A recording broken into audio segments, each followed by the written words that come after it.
Hello dear students, तो आइए बेटा आज के इस वीडियो में हम 7.3 एक्सरसाइज स्टार्ट करते हैं क्लास 9 की।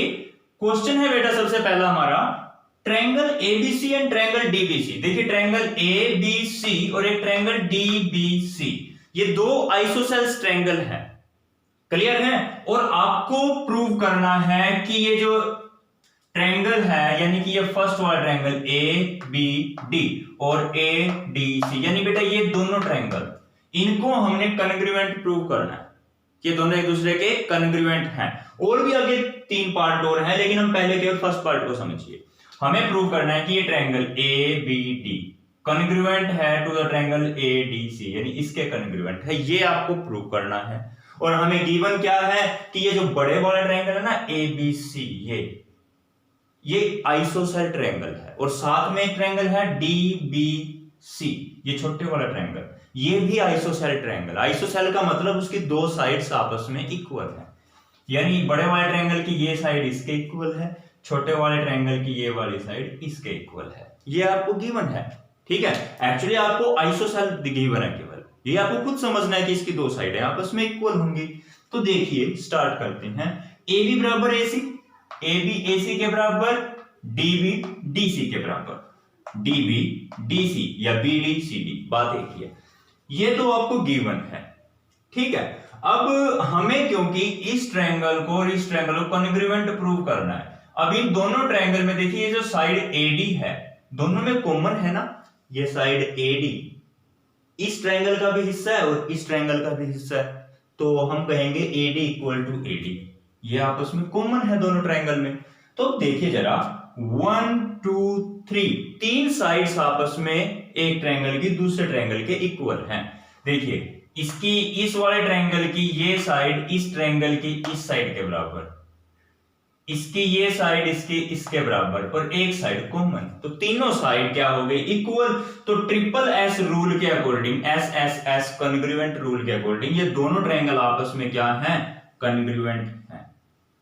क्लियर है बेटा, ये हो गया हमारा पार्ट नंबर 1। मैंने इस ट्रायंगल को इसके कॉन्ग्रुएंट प्रूव कर दिया। अब क्वेश्चन देखिए, एबीपी और एसीपी, एंगल एबीपी यानी ये वाला इधर वाला आधा हिस्सा कॉन्ग्रुएंट है टू द एसीपी, यानी कि इस तरफ वाले एंगल के, ये वाला ट्रायंगल इस ट्रायंगल के कॉन्ग्रुएंट हमें प्रूव करना है। अब आप देखिए ए बी इक्वल टू ए सी तो आपको दे रखा है, इन दोनों ट्रायंगल की एक एक साइड, इसकी साइड ये ए बी और इस वाले की ए सी, ये दोनों आपस में क्या है इक्वल, ये तो आपको गिवन है। तो एंगल बी ए पी, अब ये देखिए आप, ये जो हमने केवल इतना ट्रायंगल जो लास्ट फर्स्ट पार्ट में किया, ये वाला ट्रायंगल इस ट्रायंगल के क्या था कॉन्ग्रुएंट। अगर ये कॉन्ग्रुएंट है तो इनके कोरेस्पोंडिंग पार्ट्स भी इक्वल होंगे, तो कोरेस्पोंडिंग पार्ट्स में इनके कोरेस्पोंडिंग एंगल, यानी इसका ये एंगल और इसका ये एंगल आपस में क्या होगा बराबर, क्योंकि देखिए ये दोनों ट्रायंगल आपस में कॉन्ग्रुएंट थे, तो इनके कोरेस्पोंडिंग पार्ट्स भी इक्वल होने चाहिए, यानी कि इसका ये वाला एंगल ले लिया मैंने, इसका ये वाला एंगल, दोनों आपस में क्या होंगे इक्वल। तो इसका मतलब बेटा देखिए बी ए पी इक्वल है सी ए पी के, यानी ये दोनों आपस में equal triangle, angle B A P, angle C A P, both are equal. Clear है, तो चलिए यहां तक तो समझ में आ गया। अब आप देखिए इन दोनों ट्रायंगल में जो ये वाला ट्रायंगल है और ये वाला ट्रायंगल है, इनमें ये एपी कॉमन है। कौन सी साइड कॉमन है, एपी, तो ये AP equal to AP common हो गई है। तो अब देखिए दो साइड और एक एंगल उनके बीच का, तो कौन सा रूल बन गया बेटा, SAS रूल, दो साइड और उनके बीच एक एंगल, तो SAS रूल के हिसाब से ये दोनों ट्रायंगल आपस में क्या हो गए कॉन्ग्रुएंट हो गए, यानी कि ये वाला ट्रायंगल इस ट्रायंगल के कॉन्ग्रुएंट। देखिए एक साइड तो कॉमन, इसकी ये साइड इस दोनों में ये साइड तो कॉमन, और इसकी ये साइड इसकी ये साइड आपस में इक्वल, दो साइड उनके बीच का एंगल, दो साइड उनके बीच का एंगल, ये आपस में इक्वल है, तो दोनों ट्रायंगल भी आपस में कॉन्ग्रुएंट होंगे। तो बेटा ये भी हम प्रूव कर चुके हैं, बात समझ में आई है। तो अब देखते हैं, आइए हम थर्ड पार्ट में हमें प्रूव करना है AP bisect angle A and D. ये जो लाइन एपी है वो इस पूरे एंगल को, इस ए एंगल को बाइसेक्ट करती है, यानी दो बराबर हिस्सों में काटती है। तो आपको क्या प्रूव करना होगा, B A P C A P दोनों इक्वल है। ये हम कर चुके हैं, देखिए इक्वेशन 1 में बी ए पी और सी ए पी दोनों को हमने इक्वल प्रूव कर दिया, बी ए पी और सी ए पी। तो अगर ये वाला एंगल इस वाले एंगल के बराबर है तो मतलब इस लाइन ने इस पूरे एंगल ए को बाइसेक्ट किया है, बराबर हिस्सों में काटा है। ये तो बात समझ में आ गई। साथ में हमने यहां एक चीज और प्रूव करनी है कि ये एंगल ए को तो बाइसेक्ट करता है, साथ में एंगल डी को भी करता है। एंगल डी यानी कि ये वाला, इस एंगल को भी ये क्या कर रहा है, बाइसेक्ट कर रहा है। तो चलिए अब ये देखिए हम कैसे करेंगे इसको। एंगल एबीडी और ACD, angle A B D, A C D, हमने फर्स्ट पार्ट में इस वाले ट्रायंगल को इस ट्रायंगल के कॉन्ग्रुएंट प्रूव किया था।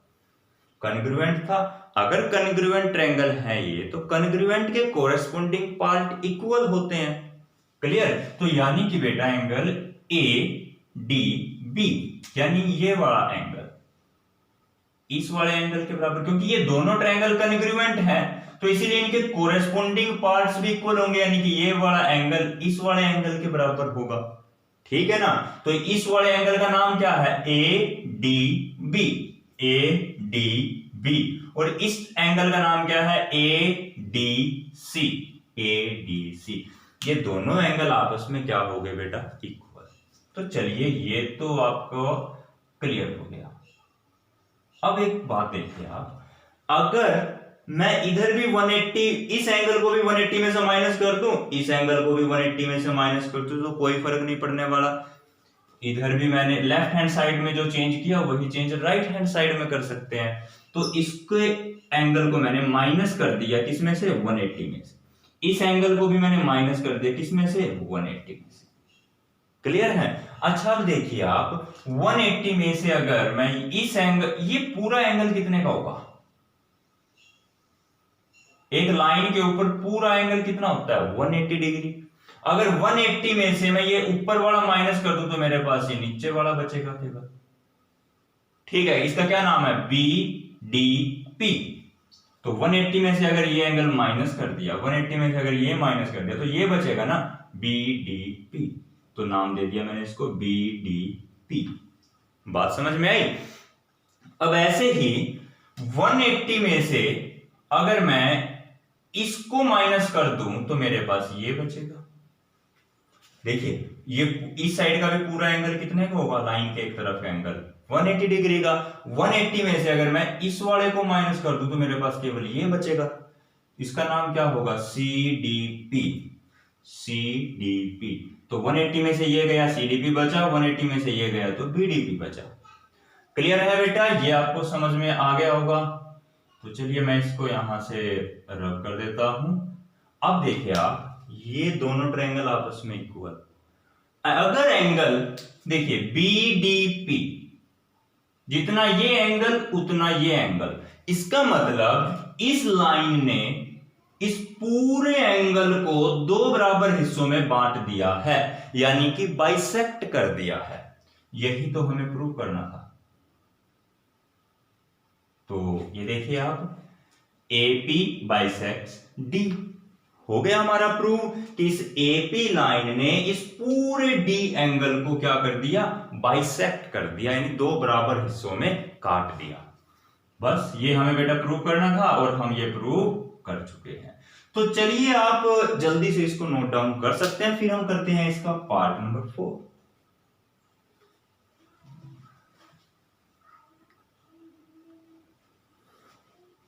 अब देखिए बेटा, हमें फोर्थ पार्ट में क्या प्रूव करना है कि ये जो लाइन AP है, it is perpendicular bisector of BC।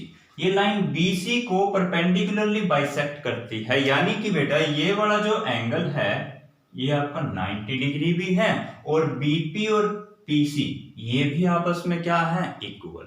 Clear? ये आपको प्रूव करना है। एक तो इस एंगल को 90 प्रूव करना है और दूसरा हमें इस साइड को इसके इक्वल प्रूव करना है। या अगर ये दोनों इक्वल है तो मतलब ये लाइन इसको बाइसेक्ट करती है, दो हिस्सों में काटती है बराबर। और दूसरा अगर ये 90 डिग्री एंगल आ गया तो ये परपेंडिकुलर भी है, तो ये मेरा फोर्थ पार्ट प्रूव हो जाएगा। आपको पता है हम प्रूव कर चुके हैं सेकंड पार्ट में एबीपी और एसीपी आपस में क्या है, कॉन्ग्रुएंट हैं, यानी कि ये आधा हिस्सा इस आधे हिस्से के कॉन्ग्रुएंट है, तो इनके कोरेस्पोंडिंग पार्ट्स भी इक्वल होंगे, यानी कि बेटा एंगल एपीबी और एपीसी आपस में इक्वल, या फिर यूं बोल सकते हैं बीपीए सीपीए, यानी ये वाला एंगल इस एंगल के बराबर, बीपीए सीपीए के बराबर। सीपीसीटी रूल हो गया ना, कोरेस्पोंडिंग पार्ट्स क्या होते हैं कॉन्ग्रुएंट ट्रायंगल के, इक्वल होते हैं। और साथ में ये वाली साइड इस साइड के भी इक्वल, वही corresponding parts BP equal to CP, CPCT rule. ऐसा इससे क्या हुआ, इसका मतलब क्या हुआ बेटा, जो एपी है, ये लाइन एपी है, इट बाइसेक्ट्स, ये बराबर हिस्सों में काटती है किसको, बीसी को, इस लाइन बीसी को। तो चलिए ये तो अपने प्रूव हो गया कि एपी बाइसेक्ट करती है बीसी को, लेकिन परपेंडिकुलरली बाइसेक्ट करती है 90 डिग्री के एंगल से, ये कैसे प्रूव करेंगे। अब आप देखिए एंगल बीपीए, या यूं कहें एंगल, ठीक है चलिए, B P A plus angle CPA, इन दोनों का सम कितना होगा। देखिए एक स्ट्रेट लाइन पर दोनों एंगल का सम कितना होता है, दैट इज 180 डिग्री। क्लियर है ना।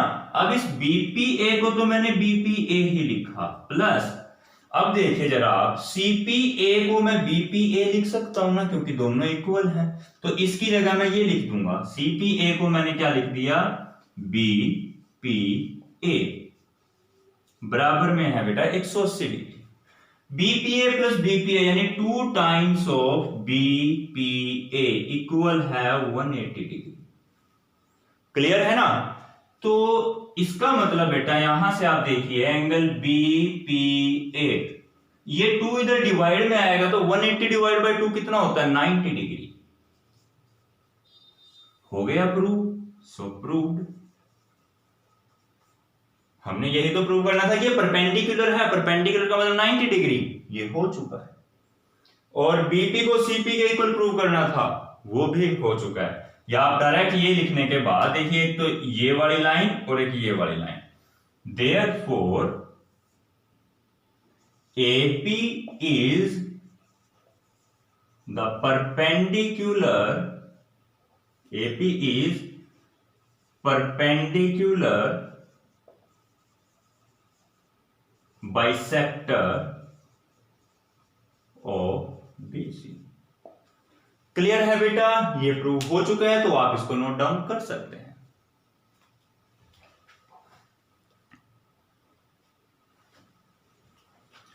चलिए बेटा क्वेश्चन नंबर 2 देखते हैं हम। AD is an altitude of an isosceles triangle.